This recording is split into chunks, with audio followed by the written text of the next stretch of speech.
우리 이제 마태복음 33번째 시간 거룩한 분별력을 들고 이런 제목으로 말씀 선포하겠습니다. 우리가 분별력이 많이 필요하죠.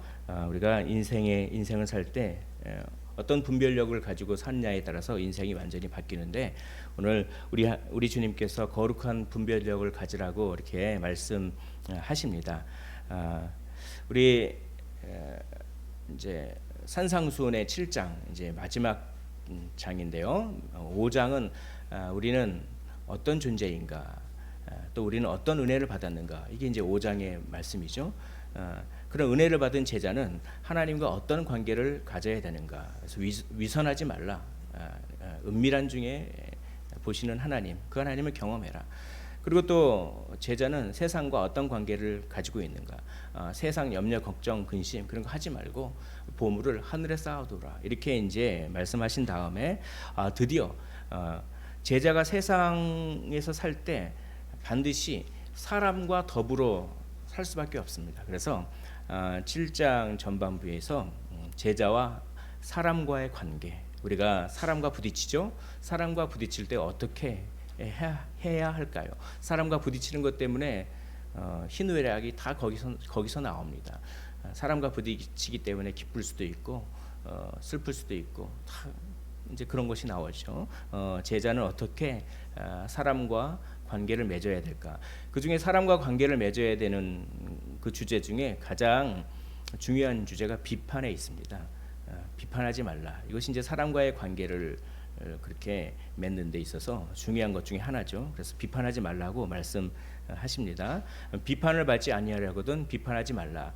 비판하지 말라고 하니까 네가 뭔데 나를 판단해? 뭐 요즘은 이제 그런 그 분위기잖아요. 세상 분위기가. 그래서 성경에 비판하지 말라고 그랬잖아. 이제 이렇게 이제 인용을 하죠. 그럼 이게 아무런 판단도 하지 말라는 얘기입니까? 그렇지 않아요. 왜냐면은 15절에 보니까 거짓 선지자를 삼가라. 판단을 안 하고 거짓 선지자를 삼갈 수 있습니까?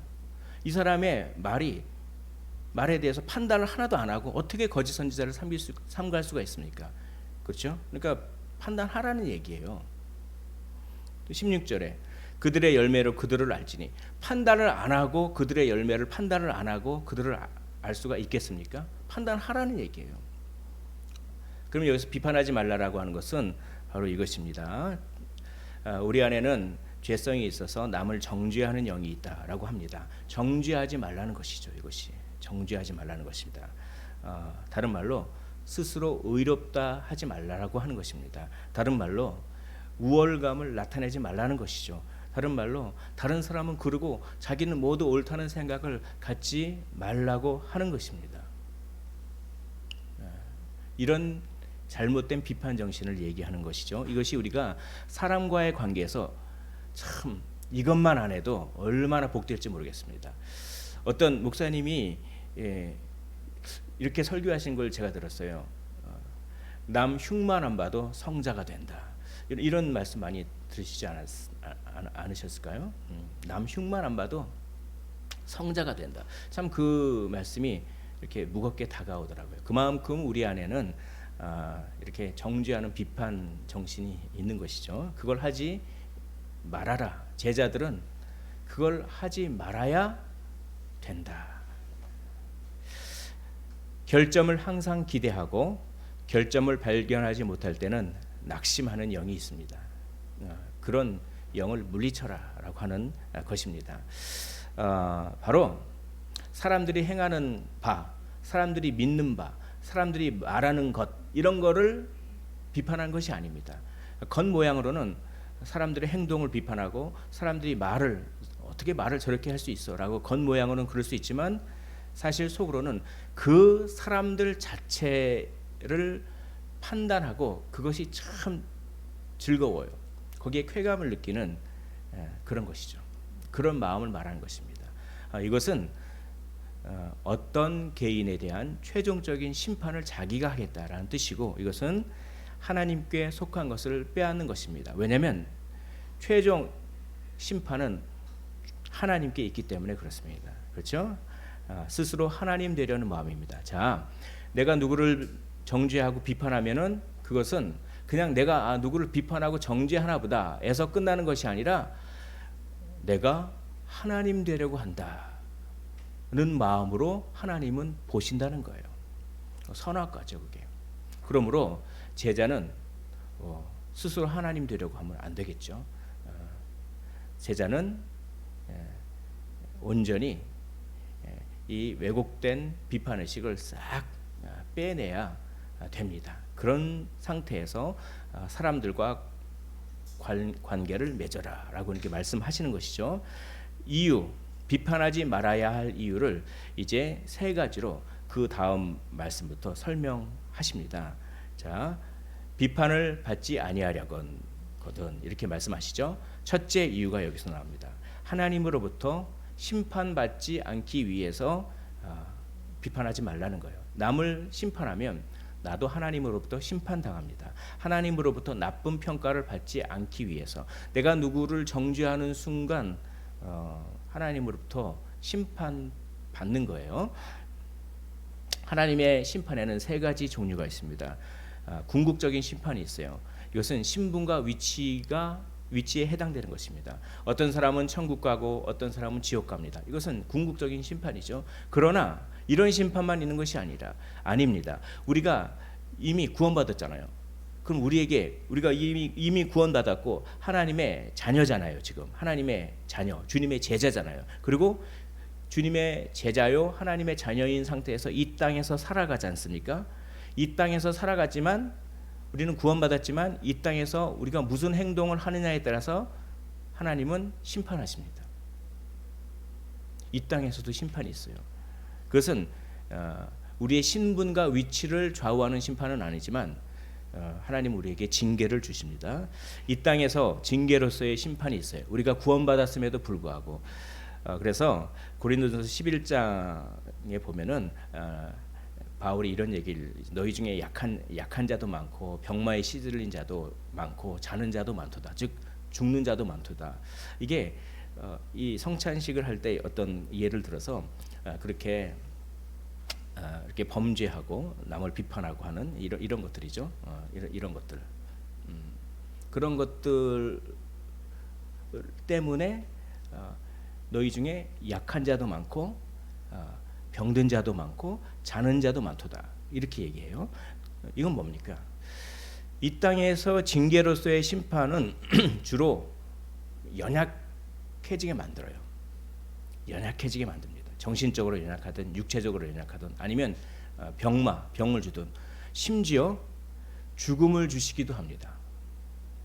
죽음을 주시기도 해요. 그래서 이런 자를 사탄에게 내어주면 그러면 영혼은 구원받는다 이런 식으로. 그러니까 그렇다고 우리가 꼭 병 걸렸으면 우리가 죄졌기 때문에 병 걸렸다 이렇게 생각하면 안 됩니다.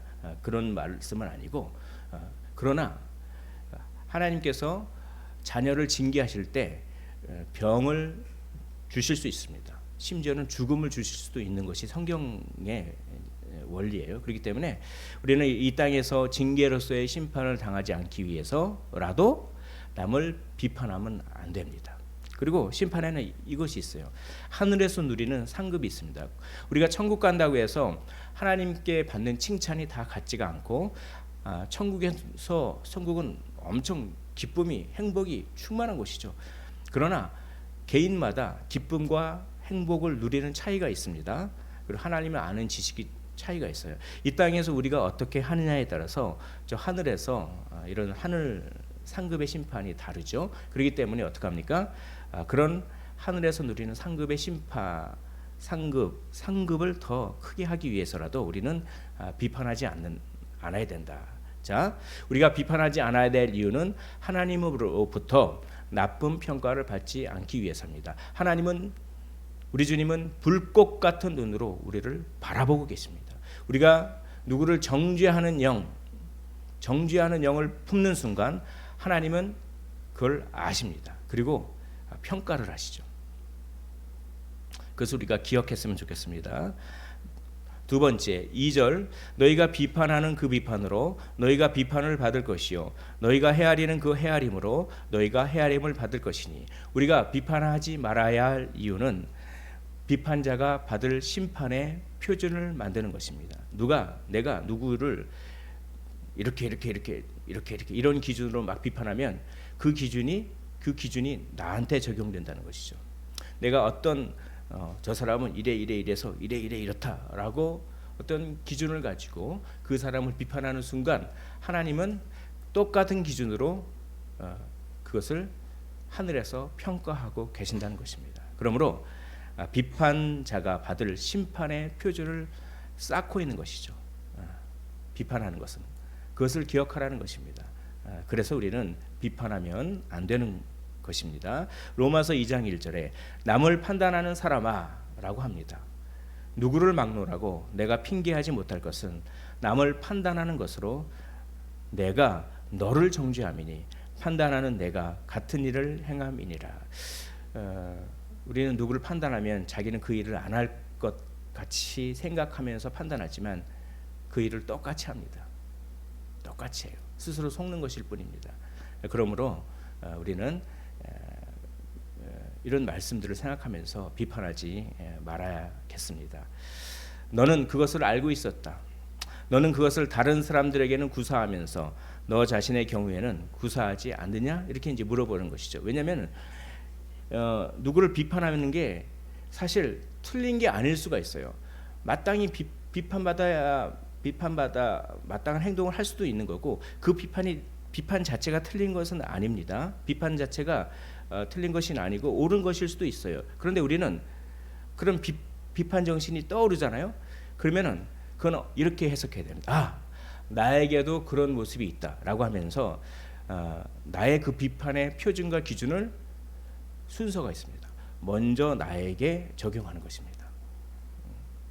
하나님께서 그런 비판의 어떤 기준과 표준을 떠오르게 하신 것은 남에게 적용하기보다 먼저 나에게 적용하라라고 하시는 말씀이에요. 그래서 우리는 항상 다른 사람을 비판하는 그 지식이 떠오른다면 그것은 먼저 나를 위한 지식임을 기억해야 한다라고 우리는 알아들어야 됩니다. 그래서 이것이 가장 중요합니다. 이것을 통해서 우리는 비판을 이길 수 있고 자유를 얻을 수가 있고 오늘 우리 주님께서 우리에게 하신 말씀에 궁극적인 의도가 있어요. 그 의도를 우리는 성취할 수가 있는 것입니다. 다른 사람을 비판하는 지식이 떠오르십니까? 그것을 먼저 나에게 적용하십시오. 이것이 가장 중요하고 핵심입니다. 보라, 내 눈 속에 들보가 있는데 어찌하여 형제에게 말하기를 나로 내 눈 속에 있는 티를 빼게 하라 하겠느냐? 외식하는 자여, 먼저 내 눈 속에서 들보를 빼어라. 그 후에야 밝히 보고 형제의 눈 속에서 티를 빼리라. 이 말씀이 과장법이죠. 어떤 학자는 이거를 예수님이 목수 일을 하셨잖아요. 목수 이렇게 하고 그래서 뭐 톱질도 하고 대패질도 하고 그러면은 톱밥이 나옵니다. 톱밥. 그러니까 예수님이 이제 그런 걸 보면서 여기 내 눈 속에 있는 티를 빼라. 티가 이제 톱밥으로도 이게 해석할 수가 있거든요.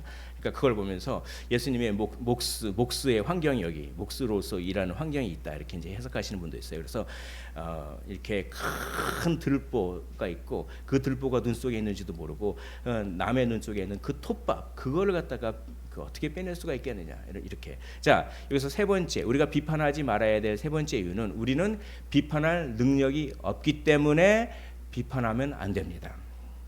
비판할 능력이 없어요.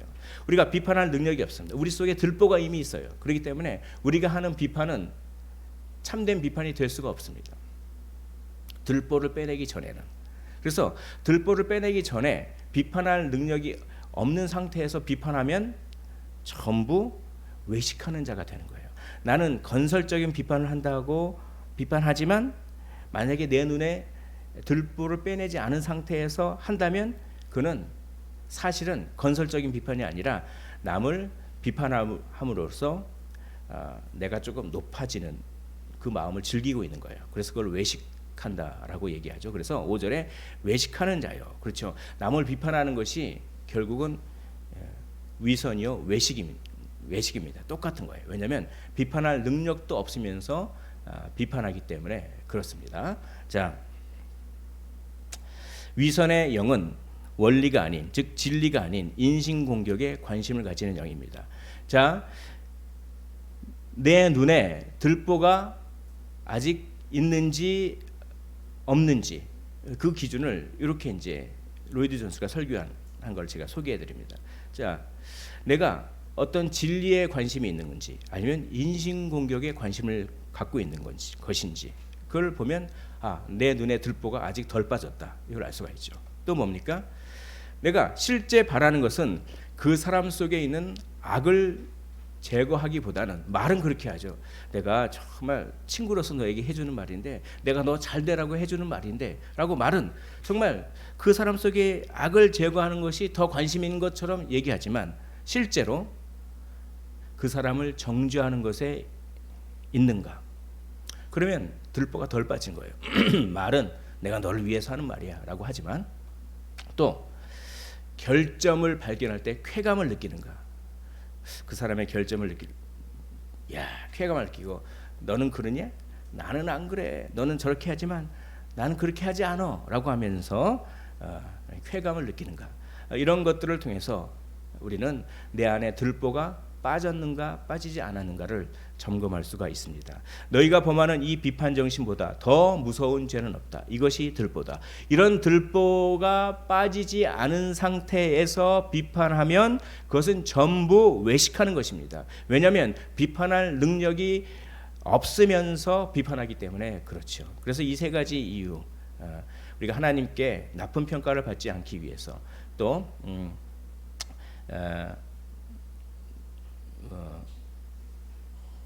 두 번째 이유가 뭐였죠? 갑자기 생각이 안 나네요. 아무튼 그거 그리고 세 번째, 우리가 이게 가장 중요합니다. 우리는 비판할 능력이 없다는 사실, 이런 것들 때문에 우리는 이제 비판해서 안 된다라고 하는 것입니다. 조나단 에드워즈의 얘기를 말씀해드리겠습니다. 사람들은 타인을 낮출수록 자신은 더욱 올라간다고 생각하는 경향이 있습니다. 그러나 이것처럼 어리석은 일은 없습니다. 그렇죠. 우리는 왜 이렇게 정죄하는 영이 있냐면 결국은 다른 사람들을 낮춤으로 말미암아 내가 높아진다고 생각하기 때문에 그렇습니다. 그런 마귀의 속임수에 속아 넘어가서, 그러나 다른 사람들을 아무리 깔아뭉개고 낮춰보십시오. 그것 때문에 자기 자신이 높아집니까? 결코 아닙니다. 심판만을 쌓고 있는 것이죠. 소경이 소경을 인도한다라고 우리 주님께서 말씀하십니다. 이것을 어떤 분이 이렇게도 비유를 들더라고요. 바로 맹인 안과 의사.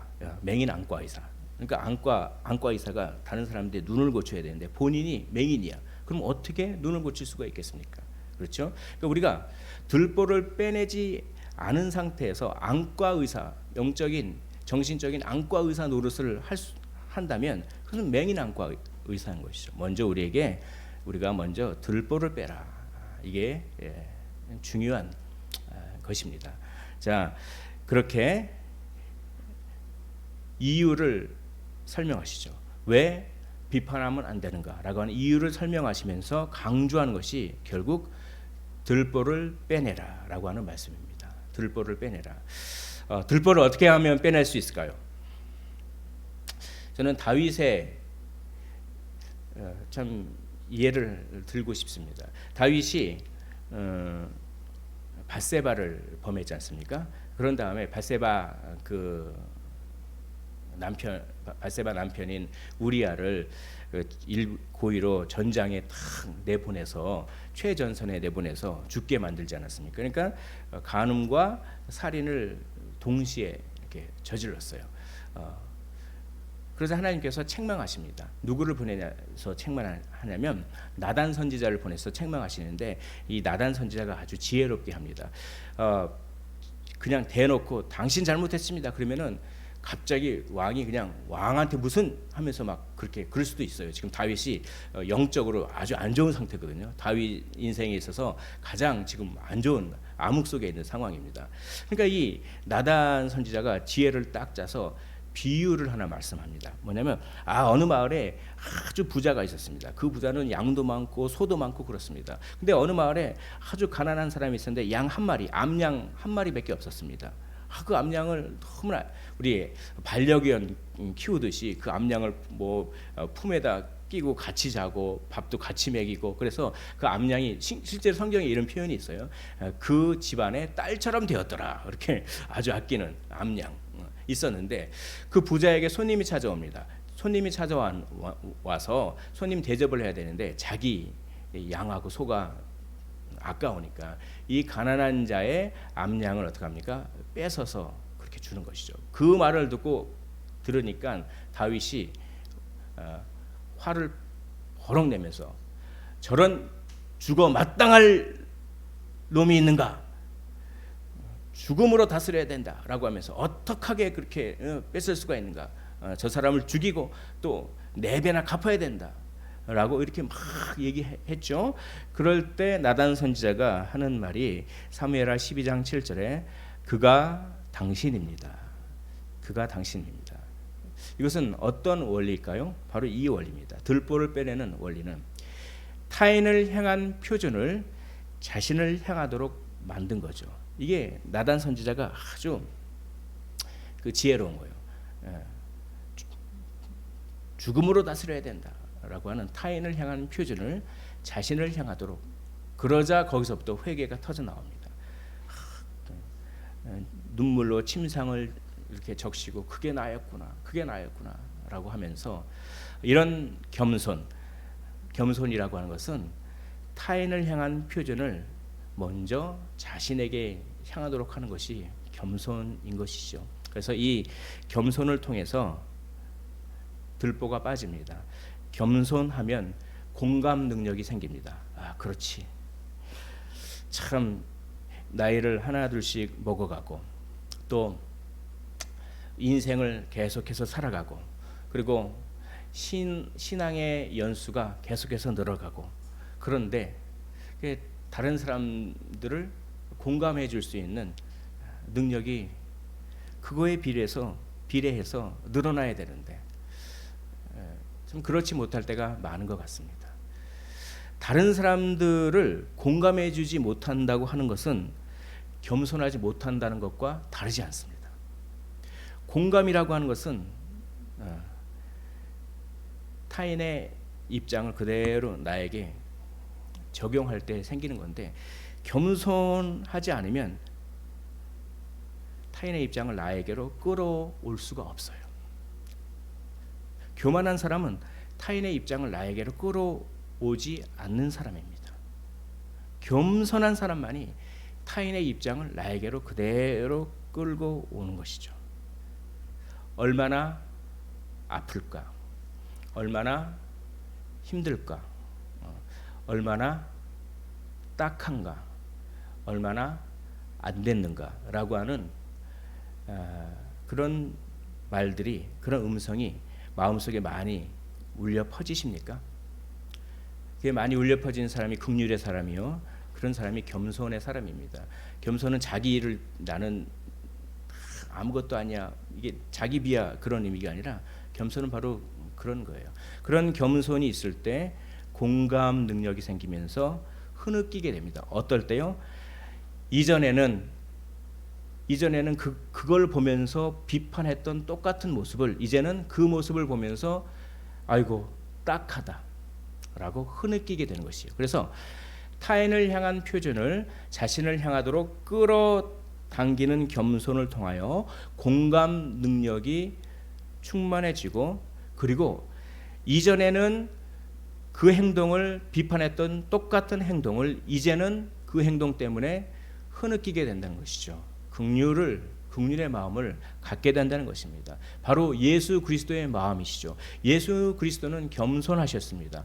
예수 그리스도는 죄가 하나도 없었는데 우리의 죄를 다 본인에게 끌어당기셔서, 그래서 죄를 다 덮어 쓰셨습니다. 예수 그리스도께서는 우리의 연약함을 다 공감하십니다. 우리에게 있는 대제사장은 우리의 연약함을 동정하지 못할 리가 아니요라고 말씀하십니다. 예수 그리스도께서는 흐느끼셨습니다. 나사로가 죽었을 때 나사로의 무덤가에서 흐느끼셨습니다. 왜 사망이 이 사람들을 지배해야 하는가라고 흐느끼셨어요. 우리가 들보를 빼내고 타인을 향한 표준을 나에게 끌어당길 때 우리는 단지 비판하지 않는다라고 하는 데서 넘어서서 우리는 좀 과하게 말씀드리면 작은 예수가 되는 것입니다. 비판하지 않으면 우리는 예수님을 많이 닮게 되는 거예요. 이렇게 됐을 때 이제 남을 판단하는 말을 할 수가 있어요. 그러니까 판단을 아예 하지 말라는 얘기가 아닙니다. 분명히 들보를 빼낸 다음에는 다른 사람들의 눈에 있는 티를 빼낼 수가 있다라고 하는 것이죠. 아무런 판단하지 말라는 얘기가 아닙니다. 이렇게 됐을 때 우리는 에베소서 4장 15절의 말씀처럼 사랑 안에서 진리를 말할 수가 있습니다. 이제 그럴 때는 정죄하는 영이 싹 걷어지고 이 긍휼과 흐느끼는 마음으로 신정으로 그 영혼을 위해서 우리는 사랑 안에서 진리를 말할 수가 있게 되는 것이죠. 그러므로 제가 한 가지만 말씀드리겠습니다. 내 안에 겸손과 공감과 흐느낌이 있는지 이걸 자꾸 점검하는 거예요. 이걸 충분히 점검한 후에 어떤 사람이 이건 판단받아야 마땅해, 이건 비판받아야 마땅해, 그게 참 미운 짓을 합니까? 그래서 그걸 얘기해주고 싶어. 그 사람을 위해서라도 얘기해주고 싶어. 자, 얘기해주는 거 좋습니다. 성경적입니다. 그러나 얘기하기 전에 내 안에 겸손과 공감과 흐느낌이 있는지, 내 안에 겸손과 공감과 흐느낌이 생길 때까지 기다리십시오. 그때까지 기도하십시오. 그렇지 않고 바로 얘기하면 다른 사람들과 싸움이 되더라고요. 보니까 자기 합리화가 막 오잖아요. 그럼 자기 합리화하는 걸 보면서 또 화가 나가지고 아니 합리화를 해, 그럼 또 되받아치게 되고. 그러니까 오늘 이거 한 가지 기억하셨으면 좋겠습니다. 겸손과 공감과 흐느낌의 마음이 들 때까지 기다리고 기도하십시오. 그런 다음에 사랑 안에서 진리를 말하시길 원합니다. 이것이 제자가 다른 사람들과 관계하는 방법이에요. 참 저는 억울한 일을 이렇게 가라앉혀야 될 때가 있지 않습니까? 그 억울한 일을 막 말해주고 싶고 억울한 일을 막 가라앉힐 필요가 있지 않습니까? 또 누가 나에게 비판을 막 하고 나에게 막 잘못을 지적하고, 근데 그게 맞는 지적인데도 누가 남한테 분명히 맞는 거예요. 내가 그걸 아는 거하고 다른 사람이 그거를 지적하는 거하고는 받아들이는 게 많이 틀리죠. 다른 사람 그 죄성 때문에 그래요. 나도 알아 그렇게 얘기하고 싶은. 그래서 다른 사람들이 나에게 말을 해서 비판을 들었을 때 그걸 이렇게 억눌러야 되는. 그럴 때 제가 주로 생각하는 그 장면이 있어요. 성경에. 제가 이게 일종의 간증이죠. 아직 그래도 불쑥불쑥하지만 그래도 제가 이걸 생각하면 많이 이렇게 눌러지게 되더라고요. 다른 사람들이 나한테. 그게 뭐냐면 또 다윗입니다. 다윗이 자기 아들 때문에 도망갔어요. 도망갔는데 막 피난 가고 있는데 어떤 사람이 시므이라고 하는 사람이 피난 가는 다윗 보고 저주를 하는 거예요. 저 악한 사람이요. 그렇게 이제 시므이는 베냐민 지파죠. 베냐민 지파는 사울의 지파죠. 그러니까 사울에게서 왕을 뺏었다는 거죠. 그래서 다윗이 왕이 됐어도 베냐민 지파는 약간 그게 뒷맛이 남아 있었던 모양입니다. 그래서 이 시므이가 아유 저 사울을 죽이고 피를 많이 흘린 사악한 자요. 다윗에게 그러는 거예요. 자기 아들에게 쫓겨서 막 피난 가는데 왕 보고 저 사악한 자요. 가거라 가버려라. 뭡니까? 당신은 가고 당신 아들이 왕위를 일종의 구테타를 일으켜서 당신을 죽일 것이다. 뭐 이런 저주가 숨겨져 있지 않겠습니까? 이걸 듣고 옆에 있던 부하 아비새라고 하는 부하가 있었어요. 아비새라고 하는 부하가 아니 왕한테 어떻게 저런 저주를 할 수가 있을까? 죽어야 마땅하면 내가 저 사람의 목을 칠까요? 그러니까 그때 다윗이 그래라. 충분히 그럴 수 있지 않습니까? 라고 한 것이 아니라 이런 얘기를 합니다. 스루야의 아들들아 내가 너희와 무슨 상관이 있느냐. 저는 이 구절이 왜 이렇게 생각나는지 모르겠어요. 스루야의 아들들아 내가 너희와 무슨 상관이 있느냐. 간섭하지 말라.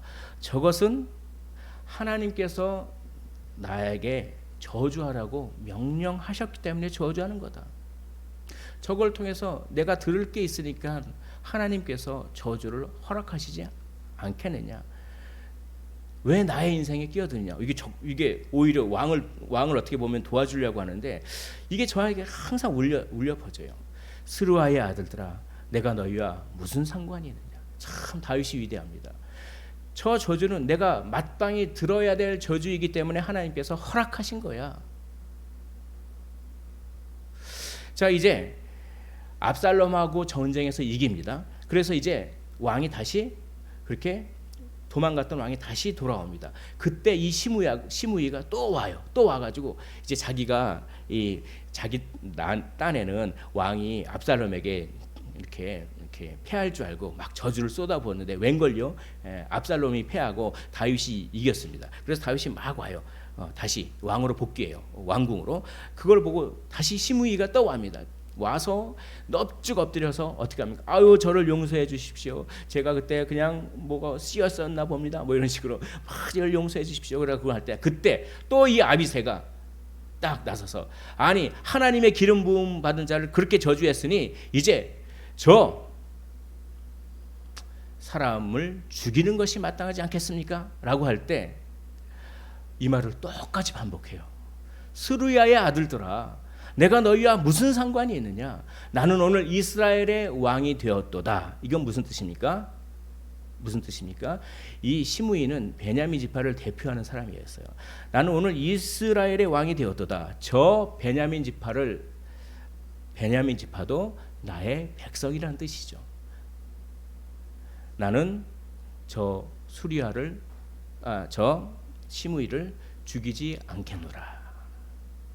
이게 다윗의 위대한 점이죠. 이것을 통해서 다윗은 사람을 얻었습니다. 사람을 얻었어요. 베냐민 지파를 얻은 거예요. 베냐민 지파를 얻었어요. 이걸 보면서 저는 항상 이렇게 억울함 때문에 힘들고 손해보는 것 때문에 힘들고 그리고 뭡니까? 남이 나한테 욕하고 비판하는 것 때문에 힘들고 그러면 내 안에 아비새가 있어요. 아비새가 죽여야 되지 않습니까? 죽여야 되지 않습니까? 내 안에 영적인 아비새가 있어서 항상 말해요. 죽여야 되지 않습니까? 목을 쳐야 되지 않습니까? 그럴 때 이 말씀을 떠오르는 거예요. 내 안에 있는 스루야의 아들들아 내가 너희와 무슨 상관이 있느냐. 왜 나를 자꾸 복수심으로 인도하느냐. 내 안에 있는 아비새야 내가 너희와 무슨 상관이 있느냐. 내 안에 있는 악한 영아 내 안에 있는 갚으려고 하는 악한 영아 내가 너희와 무슨 상관이 있느냐. 나는 주님의 자녀야. 손해볼 때 억울함을 당할 때 누가 나에게 상처를 줄 때 내 안에 있는 아비새에게 내 안에 있는 수리아의 아들들에게 이 말씀을 선포하곤 합니다. 수르아의 아들들아 내가 너희와 무슨 상관이 있느냐. 다윗은 어떻게 이런 말을 할 수가 있었을까요? 다윗은 바로 나단 선지자가 그것이 당신입니다 라고 했을 때 다른 사람들에게 향했던 표준을 자기에게 끌어당겼을 때 거기에서 들보가 빠지는 것이죠. 겸손이 생기는 것이죠. 공감 능력이 생기는 것이죠. 그래서 흐느낄 줄 아는 것이죠. 그 이후에 이제 완전히 자유롭게 되는 것입니다. 비판받는 것에 대해서 자유로울 수 있는 능력이 생기는 것이에요. 그 순간에 저는 그렇게 이것을 해석하고 싶습니다.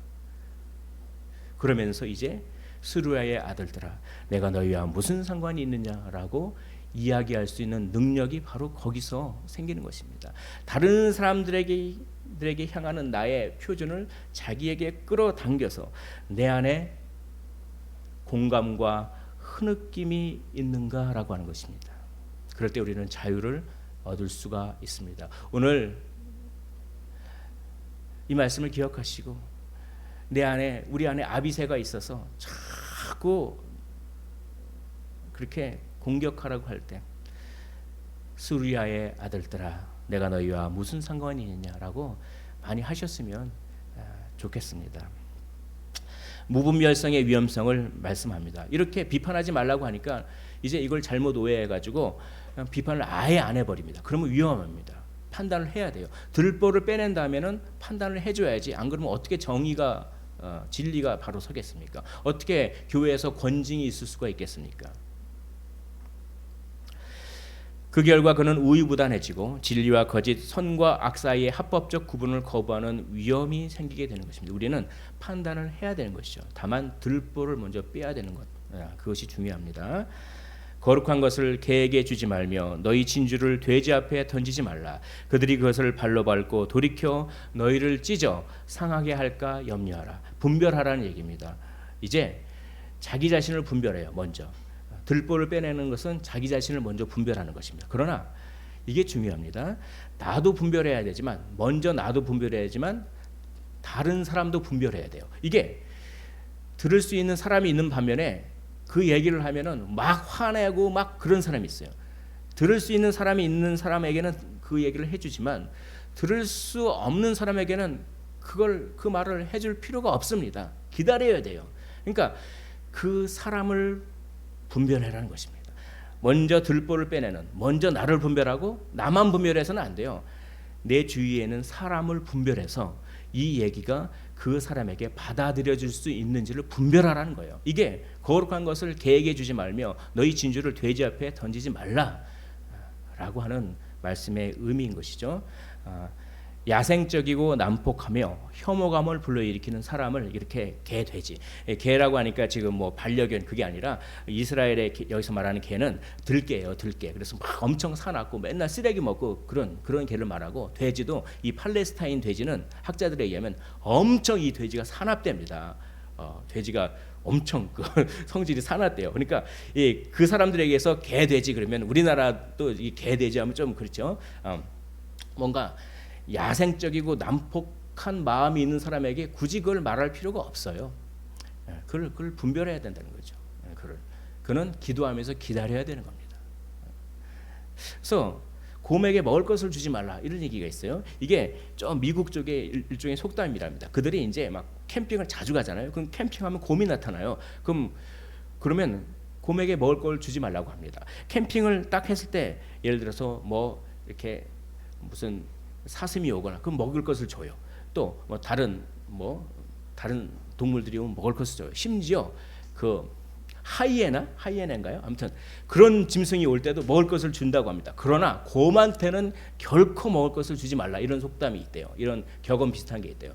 이 캠핑하는 사람들의 왜냐하면 이겁니다. 만일 곰이 배부를 정도로 먹지 못한다면 달려들어 당신을 물어 뜯을 것이다. 그러니까 다른 짐승은 먹을 걸 주면은 그냥 주나보다 먹고 받아 먹고 가는데, 곰은 함부로 먹을 것을 아예 그냥 통째로 멧돼지를 하나 주거나 이렇게 배부르게 먹을 걸 주지 않은, 적당히 줘서는 오히려 배고파서 그냥 먹이를 준 사람에게 달려들어서 물어 뜯는 데입니다. 이게 뭡니까? 줘놓고 괜히 그냥, 그렇죠? 똑같아요. 진리의 말씀을 줘놓고 오히려 막 물어 뜯김을 당하는, 배고파서 그냥 돼지와 개들이 배고파서 그냥 주니까 먹을 건 줄 알고 막 먹는데 이게 먹이가 아니거든. 진주인데 값진 진주인데 딱딱하거든. 그러니까 막 오히려 그 진주를 준 사람을 물어 뜯는, 그걸 얘기하는 것이죠. 사람을 분별해야 되는 겁니다. 자신을 분별하고 그 다음에 사람을 분별해야 돼요. 이게 주님께서 가르쳐 주신 지혜입니다. 사람에 따라서 진리를 다르게 전파하기를 원합니다. 때와 방법이 있습니다. 어떤 사람들에게는 이런 방법, 어떤 사람엔 저런 방법, 어떤 사람들에게 이 방법을 썼다가 그 사람들의 화가 그래서 진리가 가려질 수가 있습니다. 구원받았습니까? 라고 하는 것을 단도직입적으로 그렇게 선포해서 그래서 전도가 되는 사람이 있어요. 그러나 그렇지 못한 사람도 많습니다. 그런 사람들에게 구원받았습니까? 해서 오히려 진주를 줬다가 그냥 당신이 뭔데 그래 막 하면서 그럴 수가 있는 것이죠. 사람을 잘 판단하고 기다릴 줄도 알아야 돼요. 기다릴 줄도. 그래서 사도행전 18장 6절에 막 대적하고 비방해요. 복음을 전하는데 어느 정도 반대만 하는 것이 아니라 막 죽이려고 그러고 대적하고 비방하니까 바울이 옷을 탁탁 털면서 이제 나는 이방인에게로 갈 것이다. 너희에게 복음 전해봤자 진주를 개나 돼지에게 던지는 거나 마찬가지다. 나는 이방인에게로 갈 것이다. 라고 하는 것이 이게 성경적입니다. 이것이. 그렇다고 그러면 복음을 아예 안 전할까요? 복음을 전하면 분명히 반대가 있죠. 그러나 아주 심하게 예수님을 모욕하고 심하게 막 대적하는 자들에게서는 복음을 전할 수가 없어요. 그들은 성령 회방죄를 범하는 것입니다. 용서받지 못할 죄가 있잖아요. 회개할 기회를 놓치는 성령 회방죄. 그럴 때는 어떻게 합니까? 때를 기다리고 그 영혼을 위해서 기도해야 되는 것입니다. 그 영혼이 마음이 조금이라도 열릴 때 그때 전해야 되는 것이죠.